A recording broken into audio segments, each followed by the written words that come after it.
महाराणा प्रताप का जन्म 9 मई 1540 को कुंभलगढ़ दुर्ग के कटारगढ़ के बादल महल की जूना कचहरी के अंदर ज्येष्ठ शुक्ल पक्ष की तृतीया रविवार के दिन हुआ था। महाराणा प्रताप के पिता का नाम उदय सिंह, माता का नाम जयवंताबाई, पत्नी का नाम अजबदेव पंवार, गुरु का नाम राघवेंद्र, प्रशिक्षण देने वाले गुरु थे जयमल मेड़तिया, पुत्र का नाम अमर सिंह प्रथम, भाइयों के नाम शक्ति सिंह और जगमाल। महाराणा प्रताप का जो राज्याभिषेक हुआ था वो 28 फरवरी 1572 को हुआ था गोगुंदा के अंदर। 32 वर्ष की आयु, एकमात्र भारतीय इतिहास का शासक जिसका जन्म विक्रम संवत 1597 में हुआ, मृत्यु सन 1597 में हुई, वो महाराणा प्रताप थे। महाराणा प्रताप का शासनकाल 1572 से लेकर के 1597 तक 25 वर्ष शासन किया। 32 वर्ष की आयु में राज्याभिषेक हुआ। 57 वर्ष की आयु में महाराणा प्रताप की मृत्यु हो गई थी। महाराणा प्रताप को वीर शिरोमणि कहा जाता है, हल्दी घाटी का शेर कहा जाता है, मेवाड़ केसरी कहा जाता है, सिसोदिया वंश का राजकुमार कहा जाता है, 54वां हिंदुआ सूरज के नाम से जाना जाता है। महाराणा प्रताप के समय मुगलिया सल्तनत का पताका लहरा रहा था। मुगल शासक अकबर ने सबसे पहले शिष्टाचार व्यवहार सुलह कुल की नीति अपनाते हुए 4 संधि प्रस्ताव भेजे। जमा भाटो, जलाल खां, मान सिंह, भगवंत दास टोडरमल। पहला प्रस्ताव 72 में भेजा गया, बाकी तय तीनों प्रस्ताव 73 में भेजे। पहले में जाएगा जलाल खां, दूसरे में जाएगा मान सिंह। याद रहे मान सिंह उस समय राजकुमार था, न कि राजा, राजकुमार था। और जब मान सिंह मिलने के लिए गया तो वहां पर महाराणा प्रताप द्वारा कहे गए शब्द कि हम सिसोदिया वंश या राजपूत लोग आमेर के कछुआ वंश की तरह अपनी बेटी और रोटी के टुकड़े नहीं करते, आप सहसमान लौट जाए। वहां से मान सिंह वापस गया और अकबर से जाकर के कहा कि आपने मुझे सीधी तलवार देकर के भेजा, अगर टेढ़ी तलवार देकर के भेजते तो सर कलम करके प्रताप का आपके कदमों में रख देता। फिर कहा गया मान सिंह के द्वारा महाराणा प्रताप के बारे में कि जब कभी भी रणभेरी बजे, जब कभी भी मेवाड़ पे आक्रमण किया जाए तो उसका नेतृत्व आप मान सिंह को दे। तीसरे नंबर पर भगवंत दास गया, चौथे नंबर पर वित्त मंत्री टोडरमल गया था। चारों संधि प्रस्ताव ठुकरा दिए गए। तो उसके बाद में रणभेरी बजती है, युद्ध लड़ा जाता है, हल्दी घाटी का युद्ध। हल्दी घाटी का युद्ध 18 जून 1576 को हुआ। गोपीनाथ शर्मा के अनुसार, हिंदी साहित्यकारों के अनुसार युद्ध लड़ा गया 21 जून 1576 को। इस युद्ध के अंदर जीत महाराणा प्रताप की। एक तरफ मुगल सेना का नेतृत्व कर रहा था मिर्जा राजा मान सिंह। मिर्जा राजा मान सिंह के नाम के हाथी का नाम था मर्दाना। अकबर के हाथी का नाम था हवाई। मान सिंह की है हरावल सेना का नेतृत्व कर रहा था हासिम खां, आसम खां, जगन्नाथ। मान सिंह या मुगल सेना ने हल्दी घाटी युद्ध की जो व्यूह रचना रची थी वो रची थी अकबर के किले में। हल्दी घाटी युद्ध का जो प्रशिक्षण किया गया था मुगल सेना ने वो किया था मांडलगढ़ दुर्ग के अंदर। हल्दी घाटी युद्ध से पहले मान सिंह ने जो पड़ाव डाला था वो था मोलेला गांव राजसमंद, जो टेरीकोटा कला के लिए प्रसिद्ध माना जाता है। हल्दी घाटी युद्ध में चंद्रावल सेना का नेतृत्व, मान सिंह की चंद्रावल सेना का नेतृत्व कर रहा था मिहितर खां। ये वही मिहितर खां है जिसने झूठी अफवाह फैलाई थी कि शाही सेना लेकर के मुगल बादशाह वापस सेना में आ रहे हैं। दूसरी तरफ हल्दी घाटी का शेर महाराणा प्रताप युद्ध लड़ रहा था। महाराणा प्रताप ने इस युद्ध का अभ्यास और व्यूह रचना रची थी कुंभलगढ़ दुर्ग में।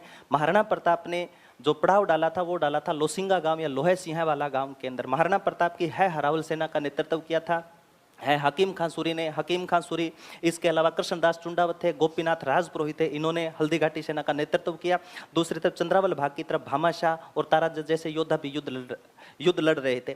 बीच में भील सेना का नेतृत्व कर रहा था राणा पूंजा।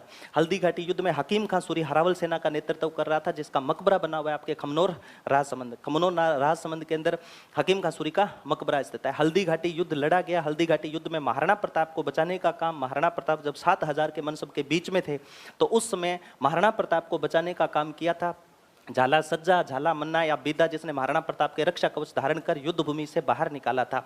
और महाराणा प्रताप वहां से निकल करके कहते हैं जो चेतक हेतक था वो घायल हो गया था, पांव में जख्म हो गए थे, उसने 26 फीट का नाला पार करवाया। दूसरी तरफ पहुंच गए महाराणा प्रताप। 26 फीट का नाला क्रॉस करवाने के बाद में कहते हैं चेतक या हेतक की वहां पर मृत्यु हो जाती है।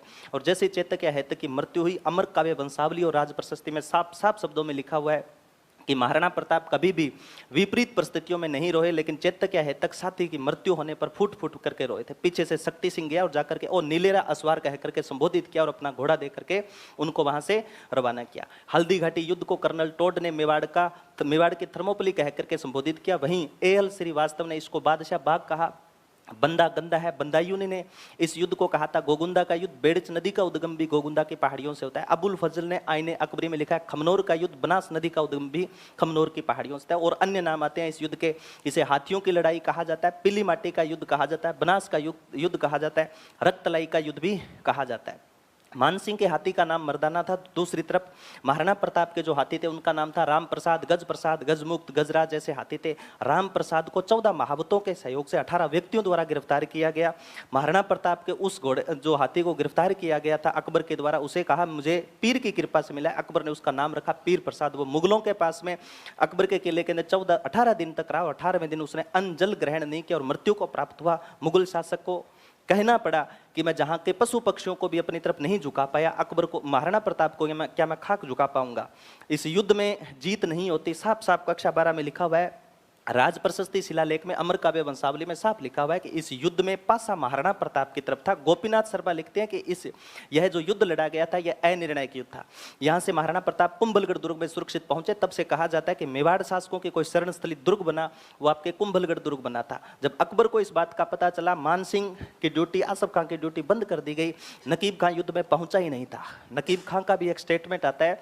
नकीब खां ने एक बात बोली थी हल्दी घाटी युद्ध से पहले, जब बदायूं से कहा गया कि अपने युद्ध लड़ने चलते हैं, तब नकीब खां ने कहा था कि अगर हल्दी घाटी युद्ध का नेतृत्व करने वाला कोई हिंदू सेनापति होता तो इस युद्ध में जाने वाला पहला व्यक्ति मैं ही होता। कहा जाता है हल्दी घाटी युद्ध को जिहाद का युद्ध कहा जाता है। हो न हो कहीं ना कहीं वो आसफ खां था जिसने नारा दिया था इस युद्ध में जिहाद का नारा। साफ साफ बात सामने आती है कि जब बदायूं तीर चला रहा था वो नहीं समझ पा रहा था कि कौन से योद्धा अपनी तरफ से लड़ रहे हैं, कौन दूसरी तरफ से लड़ रहे हैं। जब पूछने पर विवश हुआ आसफ खां से, तब आसफ खां ने कहा था कि बदायूं तुम सिर्फ तीर चलाओ, एक राजपूत योद्धा मरना चाहिए, चाहे वो अपनी सेना में हो चाहे वो सामने वाली सेना में।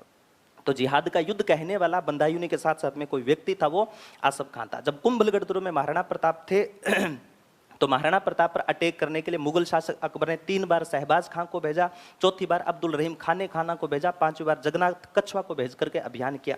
याद रहे 15 अक्टूबर 1578 को जो कुंभलगढ़ का युद्ध लड़ा गया, उस कुंभलगढ़ युद्ध को सार्वभौमिक का युद्ध भी कहा जाता है। जब शहबाज खां ने अटैक किया तो मजबूर विवश होना प्रताप ने कुंभलगढ़ दुर्ग छोड़ दिया। कुंभलगढ़ दुर्ग का भार भाण सोनगरा को सौंप करके महाराणा प्रताप छाछन की पहाड़ियों की तरफ रवाना हो गए।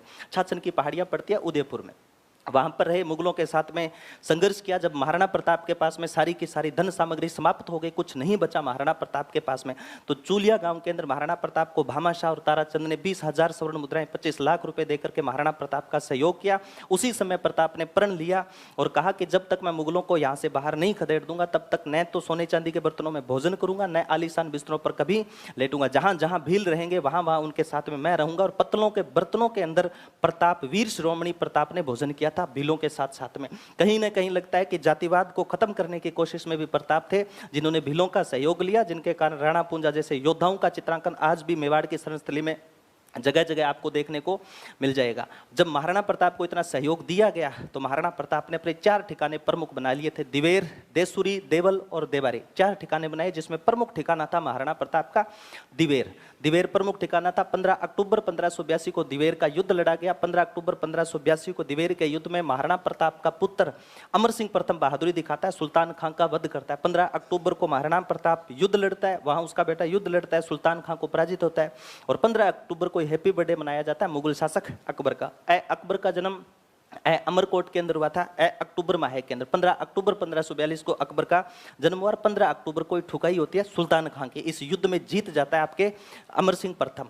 उसके बाद में महाराणा प्रताप निकल करके लूणा चावंडिया का वध करते हैं और 1585 के अंदर अपनी आपातकालीन राजधानी बनाते हैं चावंड को, लूणा चावंडिया का वध करके। दूसरी तरफ मुगल शासक अकबर फतेहपुर सीकरी में मिलता है दादू दयाल जी से। दादू दयाल को राजस्थान का कबीर कहा जाता है, राजस्थान का शंकराचार्य कहा जाता है। उनसे मिलाप होता है। जब वहां पर मिलाप हुए, 40 दिन तक रहे, आध्यात्मिक ज्ञान दिया। मुगल शासक अकबर ने दादू दयाल जी के कहने पर गो हत्या पर रोक लगा दी थी। कभी जाम्बो जी ने भी जाम्बो जी के कहने पर सिकंदर लोदी ने भी गो हत्या पर रोक लगाई थी। 1585 से लेकर के 1597 तक न तो महाराणा प्रताप ने कभी मुगलिया सल्तनत पर अटैक किया, न ही मुगलिया सल्तनत के बादशाह अकबर ने कभी महाराणा प्रताप पर अटैक किया। इतिहासकारों ने नाम दे दिया अघोषित संधि। महाराणा प्रताप और मुगल शासक अकबर के बीच में 12 वर्षों की अघोषित संधि। 1585 के अंदर महाराणा प्रताप ने चावंड चित्रकला शैली का भी उद्भव किया। नसीरुद्दीन नामक चित्रकार था जिसने रागमाला चित्र भी बनाए। दिल्ली संग्रहालय में रखा हुआ वो ग्रंथ जो मेवाड़ चित्रकला शैली में प्रथम तिथि युक्त ग्रंथ माना जाता है। 1585 के बाद में महाराणा प्रताप 19 जनवरी 1597 को चावंड के अंदर धनुष पर प्रत्यंता चढ़ाते, इसमें वीरगति पाते। 19 जनवरी 1597 को वीर श्रोमणी महाराणा प्रताप की मृत्यु हुई, जिनकी 8 खंभों की छतरी बनवाता है भामाशाह। आपके बारडोली उदयपुर के अंदर खेजड़ बांध के पास में वीर शिरोमणि जो महाराणा प्रताप थे उनका ऐतिहासिक स्मारक बना हुआ है। चामुंड चित्रकला शैली का उद्भव करने वाला भी महाराणा प्रताप था। महाराणा प्रताप के दरबार में रामा सांदू भी व्यक्ति था जिसने झूलना ग्रंथ लिखा था। रामा सांदू ने झूलना ग्रंथ लिखा, तो याद रखना जन्म झूलरो, सिद्धराज रो सिर लोको, गोरख छंदो, सिंबुदड़ा, कोड़ा ग्रंथ जैसे ग्रंथ लिखे जाते हैं जसनाथी संप्रदाय के अंदर। फिर याद रखना इनके दरबार में चक्रपाणी मिश्र व्यक्ति था। विश्व वल्लभ, राज्याभिषेक पद्धति, शुभ मुहूर्तमाला जैसे ऐतिहासिक भी उसने ग्रंथ लिखे थे। महाराणा प्रताप के दरबार में राणा पुंजा था। इसके अलावा हकीम खां सूरी था। राजस्थान के अंदर सांप्रदायिक सद्भावना की दृष्टि से जो पुरस्कार दिया जाता है वो हकीम खां सूरी सम्मान दिया जाता है। खेल के क्षेत्र में सम्मान दिया जाता है, महाराणा प्रताप पुरस्कार दिया जाता है। दानदाताओं को कोई पुरस्कार दिया जाता है वो भामाशाह पुरस्कार दिया जाता है। इस वीर शिरोमणि पर 1967 के अंदर 15 पैसे का डाक टिकट भी जारी हो चुका है। इतो की महाराणा प्रताप है। ठीक है, तो ये महाराणा प्रताप